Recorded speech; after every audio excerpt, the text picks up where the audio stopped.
ตีนเหยียบตึงเข้ามาเออค่อยเรียบร้อยต่อไปก็คือดันเข้าไปในตู้กับป่าวีที่แดนลาวมันนี่เจอแต่รถรุ่นนี้พี่น้องเอ้ยรถรุ่นนี้66เดี๋ยวเฮามาเบิ่งอีกทีนึงก่อนรุ่นนี้นี่มาหยุดเขตต้องห้ามอีกคือเก่าว่าช่วงนี้เจอแต่รถรุ่นนี้พี่น้องใหญ่แท้ว่าคันนี้ก็ได้รถ66กับรุ่นเดียวกันกับคันที่ว่าเคยลงไปก่อนพี่น้องไงแต่ว่ารุ่นนี้คนละคันกันแต่รู้สึกว่าเพิ่นจะกำลังปั่นได้น้อยนึงเอาช่วงหัวปีจังซี่เลยพี่น้องเอ้ยเขาอาจจะบ่หลายปานใดเดี๋ยวเฮาจะพาเบิ่งอีกคันนึงรู้สึกว่าลมมันจะตีกลับมาทางนี้ลมบ่เป็นใจปานใดพี่น้องเอ้ยเขาเป็นหมากดิแท้เขาอีหยังเม็ดป้อมๆแต่คล้ายเขาไก่น้อยเดี๋ยวเฮาขอเบิ่งเขาเพิ่นก่อนพี่น้องเด้คล้ายเขาไก่ใหญ่มั้งคิดว่าเป็นเขาชีตมหรือว่าเขาขี้ควายเนี่ยแหละเขาเม็ดใหญ่บางคนก็เอิ้นเขาไก่ใหญ่เด้บ่แม่นเขาไก่น้อยลมพี่น้องเดี๋ยวเฮาจะเบิ่งอีกนึงก่อนว่าจากตู้ปั่นเพิ่นนี่รุ่นใดใส่กับรถ66คือกันป้าคือว่าใหญ่พี่น้องเอ้ยท่วมหัวลิฟต์คือกันเบิ่งเฟืองกะเพิ่นยังบ่ทันได้กล้ายัดไว้เพราะว่าลมมันกลับมาทางด้านนี้เนาะสังเกตเบิ่งก็รอจังหวะลมอยู่บ่แม่นเขาไก่ใหญ่เด้พี่น้องเอ้ยเมื่อกี้ถามเพิ่นเขาไข่เครียดฮะเขาไข่เครียดปัดว่าอีระดับบาทนี่เพิ่นว่าเขาไข่เครียดโอ้ยเฮาคิดว่ามันเขาไก่ใหญ่บ่แม่นเอิ้นแต่ละพื้นที่เอิ้นบ่คือกันพี่น้องเพิ่นว่าเขาไข่เครียดว่าซั่นเด้ไข่เครียดโตเครียดหั่นนะโอ้เม็ดใหญ่ดีแท้อันน่ะเบอร์โทรเจ้าเบอร์ใดทั้งสองเลยบ่าหรือ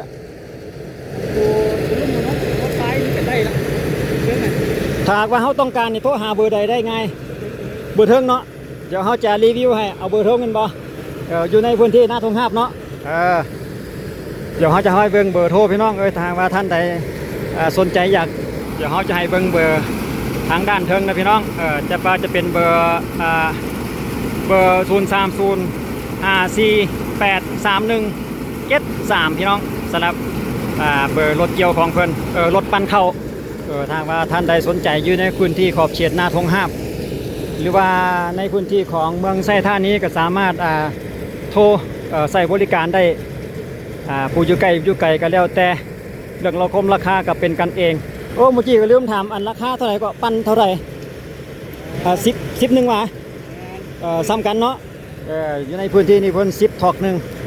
เพราะว่าอยู่ในพื้นที่นี่เพิ่นจะปั่นในราคานี่มันเนาะเพราะว่า 2-3 คันที่เฮาเคยได้รีวิวไปก็อยู่ในช่วงฤดูปี2025คือกันพี่น้องก็ช่วงท้ายๆเดือนตุลาแล้วแหละช่วงนี้ก็ได้แต่ว่าเขาเป็นประเภทเขาดออาจจะบ่ทันได้หลายเพราะปันใดในฤดูนี้เนาะ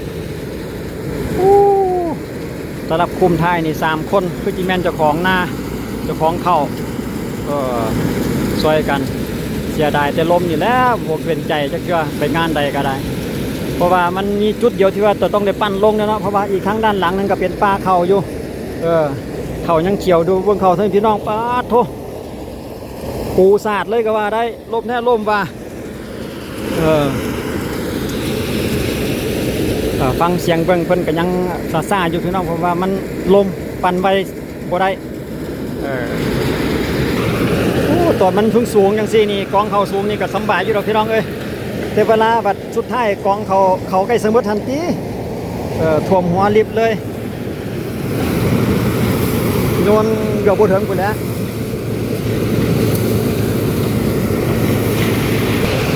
เขาก็อยากซุ่มๆแน่หน่อยนึงพี่น้องเอ้ยเมื่อกี้นี่ไปจับเบิ่งก็จะมีปัญหากับไอ้จุดนี้เนาะคันใดก็ได้ถ้าว่าเขามันซุ่มบ่อยากแห้งมันอยากแค้นมันอยากตันนะ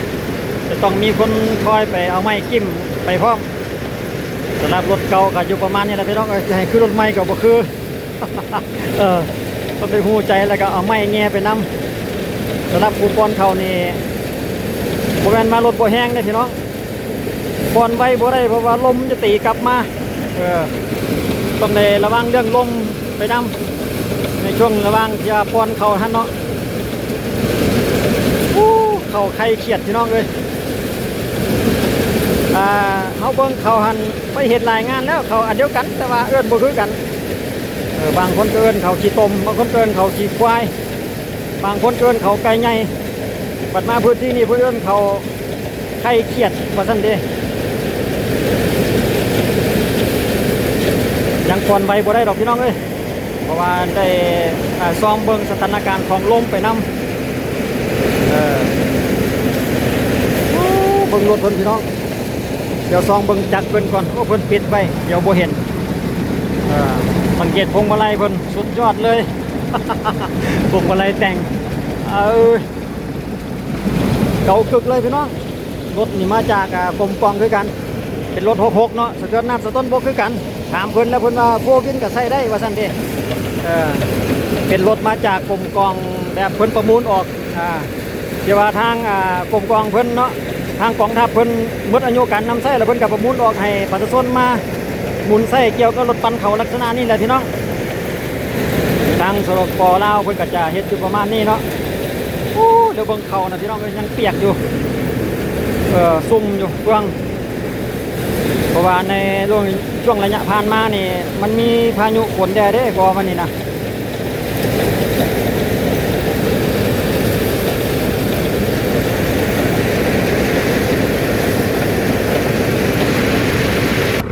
ที่แน่ๆแต่ละคันอยู่ทางด้านหน้าเพิ่นก็จะมีผ้าด่างเขียวของเชื่อเลยพี่น้องเอ้ยเพราะว่ากันเผื่อไว้เวลาลมกลับมาหาหัวกันจังซี่แหละครับมันบ่มีตะนางตัวนี้นี่ไอ้ประเภทเครื่องนี่มันจะเข้าไปยัดไอ้แผงของหมอน้ำเนาะเฮ็ดให้มีปัญหา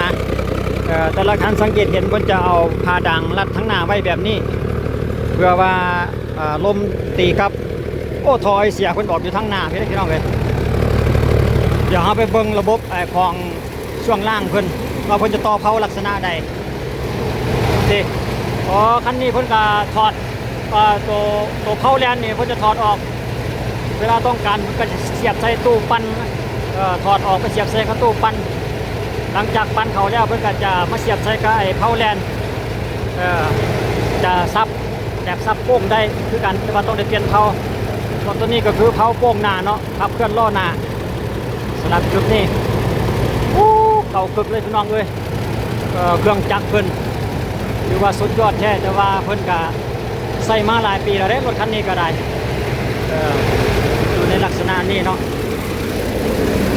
หม้อไฟ2หน่วยพุ่นได้ต้องเป็น24 โวลต์โอ้ลมยังมาต่อเนื่องอยู่ไปไวบ่ได้สำหรับงานนี้ต้องค่อยๆผ่อนคือว่าปะวางบ่ได้เลยพี่น้องจุดนี้นะเพราะว่า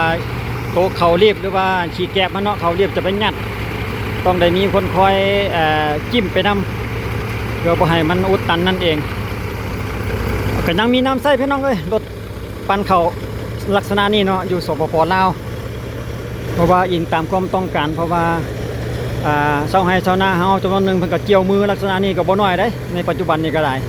บ่แม่นสิมีแต่รถเกี่ยวรถปั่นเขาลักษณะนี้ก็ยังมีหลายอยู่เพราะว่ายังมีความเรียกห้องต้องการอยู่นะว่าสั้นไงมีความต้องการคนเกี่ยวมือบ่จักซี่นะก็ยังหลายสำหรับของเจ้านี่ก็ราคาเก่าราคาคือกันกับหมู่ซั่นเด้10ศอกนึงได้10เป่ารถเพิ่นจะเก็บเป่านึงทันทีทันใดถ้าหากเป็นเงินกับเป่านึงก็30,000 30,000 กีบต่อ1กระสอบเนาะถ้าไม่ได้เป็นเงินเดี๋ยวเรารอเบิ่งช่วงท้ายว่าเขาเจ้านี่จะได้หลายบ่ไอ้เขาไข่เครียดนี่นะ ลองเบิ่งบ่คือว่าเม็ดยังไงแบบนี้คือจะได้หลายอยู่ดอกเจ้าของเพิ่นก็ยิบเป่าอยู่นี่พี่น้องเอ้ยเพิ่นให้ข้อมูลมาว่ารถ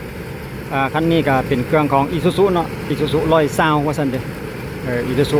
120ส่วนตู้ปั้นก็ขนาด5 ฟุตแต่ว่าบนแน่ใจจะเป็นตู้ขนาดไหนเพราะว่าเราบ่เห็นการเลยเจ้าชื่อว่านั่นตู้ตัวนี้เป็นของอีหยังเป็นของเกษตรพัฒนาบ่เป็นสิ่งเปื่อยบ่ มัน เปื่อยยี่นี่ บ่มีกาเนาะหรือว่าไทยสิงว่ะ ไม่ใช่สิ่งของมันเนี่ย เออแต่ว่ายังบ่แน่ใจว่าเป็นตู้ของยี่ห้อใดพี่น้องเอ้ยเพราะว่ามันบ่มีกาเนาะเฮาย่างรอบๆคันแล้วเกษตรพัฒนาก็บ่เห็นสิ่งกล้วยก็บ่เห็น หรือว่าอาจจะเป็นไทยสิงบ่หยังประมาณนั้นเนาะตู้รุ่นนี้นะเอาก็เลยเดาบ่ออกว่าเลยบอกบ่ถูกว่าจะเป็นตู้รุ่นใดแต่ว่าฮู้แต่ว่าขนาด5ฟุตใส่รถของอิซูซุเนาะใส่จักรอิซูซุ6สูบนำกันสำหรับเครื่องจักรเนาะของอิซูเอาเดี๋ยวเรามาเบิ่งช่วงท้ายพี่น้อง สังเกตเห็นว่าท่วมหัวลิตรเลยเนาะใกล้จะสำเร็จแล้วรถกับตู้ปั้นกับยาเก่าได้นั่นเองพี่น้องเอ้ยจังซี่แหละพี่น้องอยู่ลาวนะถึงที่เก่าสำใดเพิ่นก็สามารถดัดแปลงแล้วก็ซ่อมแซมเพื่อนำใส่ไปจนดัดไปตัวจนว่าจะดัดบ่ได้พุ่นแหละเนาะคือว่าจะซ่อมบ่ได้จะแปลงบ่ได้เพราะว่าเพิ่นก็ยังพอมีอะไรอิหยังไปเพิ่นก็จอดไปเชื่อมไปดามไปหั้นนะสำใดสำหนึ่งเพิ่นก็สามารถใส่ได้นะบ่จำเป็นต้องไม้สวยรูนะรูลาวนี่ก็ยิงตามสภาพเนาะว่าเป็นอยู่ได้มีใส่สำใดสำนี้นี่ก็ถือว่าดีรถเก่าคนแก่ยังประมาณนั้นแหละพี่น้องผักนกทีมงานกับมีแต่รุ่นเก่าคือกันบ่แม่นเก่าแต่รถเด้ทีมงานกับเก่าเป็นตาอันเป็กเหล่าขาวดีแท้เนาะผักนกเพื่อจะอนามัยเล่มขึ้นไปเป็นยกสุดท้าย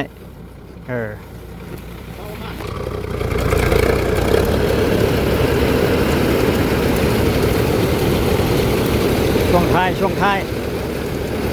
ยัดเฟืองยัดเข้าไป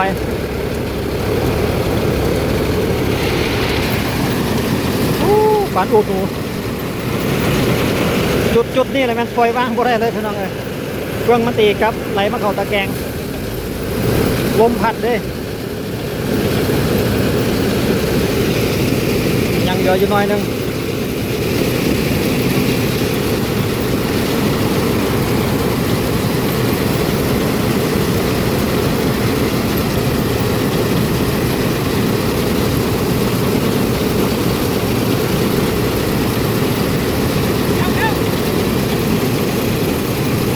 ติดเหยียบ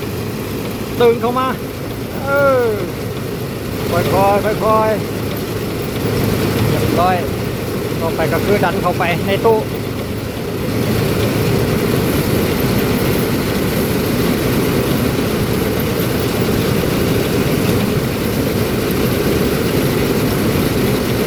เป็นอันว่าเรียบร้อยเสร็จสิ้นต่อไปก็เอาเครื่องขึ้นมาล่างตามระเบียบตามขั้นตอน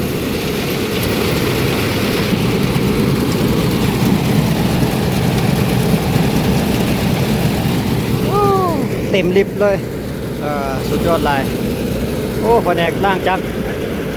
ออกเครื่องขึ้นไปล่างจักรสรุปสุดท้ายได้22กระสอบสลับนา3ไรว่าซั่นเด้มันเสียกับเขาล่มแล้วมันจะบ่ค่อยเป็นมากดีว่าซั่นเด้3ไรได้22กระสอบพี่น้องสำหรับงานนี้